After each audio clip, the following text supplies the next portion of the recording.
ವೀರಶಿವವಾಣಿ TV ಚಾನೆಲ್ಗೆ ಸ್ವಾಗತ. Subscribe ಮಾಡಿ ಹಾಗೂ ಬೆಲ್ ಐಕನ್ ಕ್ಲಿಕ್ ಮಾಡಿ. ನಾವು ಮಾಡುವಂತಹ ಸುದ್ದಿಗಳು ನಿಮಗೆ ನೋಟಿಫಿಕೇಶನ್ ಮೂಲಕ ಬರುತ್ತವೆ. ದಾಂಟೆಯ ಡಿವೈನ್ ಕಾಮಿಡಿ ಎಲ್ರಿಗೂ ಗೊತ್ತಿರುವಂಥದ್ದು. ಈಗ ಅದು ಕನ್ನಡಕ್ಕೆ ಮತ್ತೆ ಬರ್ತಿದೆ. ಡಾಕ್ಟರ್ ಮಹಾದೇವ ಅನ್ನುವಂಥ ನನ್ನದೇ ಗುರುಗಳು ಮೈಸೂರು ವಿಶ್ವವಿದ್ಯಾಲಯದ ಪ್ರೊಫೆಸರ್ ಅದನ್ನ ಕನ್ನಡಕ್ಕೆ ದೈವಲೀಲೆ ಅನ್ನುವ ಹೆಸರಿನಲ್ಲಿ ಬರ್ತಿದ್ದಾರೆ. ದಾಂಟೆಯ ಡಿವೈನ್ ಕಾಮಿಡಿಯನ್ನ ಈ ಕಾವ್ಯದ ಚಿಂತನೆಗಳೇನಂದ್ರೆ ಮೂರು ಪ್ರಮುಖವಾದ ಅಂಶಗಳನ್ನ ದಾಂಟೆ ನಮಗೆ ಕೊಡ್ತಾ ಹೋಗ್ತಾನೆ. ಅದೇನಂದ್ರೆ ಈ ಮಹತ್ವಾಕಾಂಕ್ಷೆ ಕವಿತೆಯಲ್ಲಿ ನಮಗೆ ಮೊದಲನೇದ ಅಂಶ ಯಾವ್ದಪ್ಪ ಅಂದ್ರೆ ಇನ್ಫೆರ್ನೋ ಅಂತ. ಇನ್ಫೆರ್ನೋ ಅಂದ್ರೆ ನರಕ ಅಂತ, ಇಟ್ಸ್ ಎ ಹೆಲ್. ನರಕದ ಪರಿಕಲ್ಪನೆಯನ್ನ ಕೊಡ್ತಾನೆ.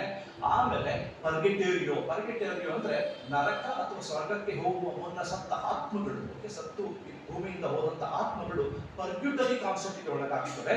ಅಂದ್ರೆ ಕುಲುಮೆ ಅಲ್ಲಿ ಬೇಯ್ತವೆ. ಆಗ ಡಿಸೈಡ್ ಆಗುತ್ತೆ ಅವ್ನು ನರಕಕ್ಕೆ ಹೋಗ್ಬೇಕಾ ಸ್ವರ್ಗಕ್ಕೆ ಹೋಗ್ಬೇಕಾ ಅಂತ.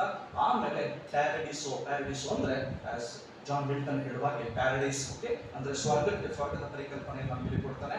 ಇಡೀ ಮಧ್ಯಕಾಲೀನ ಕ್ರೈಸ್ತ ಪರಂಪರೆಯನ್ನ ಕಾವ್ಯದ ಮೂಲಕ ಹೊಸ ಚಿಂತನೆಗೆ ಈಡು ಮಾಡಿದಂತ ಕವಿ ಯಾರಾದ್ರೂ ಇದ್ರೆ ಅದು ದಾಂಟೆ ಎನ್ನುವುದರಲ್ಲಿ ಅನುಮಾನನೇ ಇಲ್ಲ.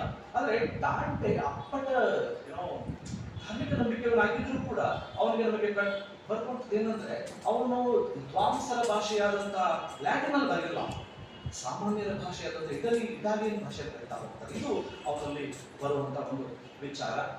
ನಂತರ ನಾನು ನಿಮ್ಮನ್ನ ನವೋದಯ ಕಾಲಕ್ಕೆ ಅಂದ್ರೆ ರೈಸಾನ್ಸ್ ಅಂತ ನಾವು ಕರಿತೀವಿ. ಇಡೀ ಸಾಹಿತ್ಯ ಪರಂಪರೆಯಲ್ಲೇ ಕಾವ್ಯ ಪರಂಪರೆಯಲ್ಲೇ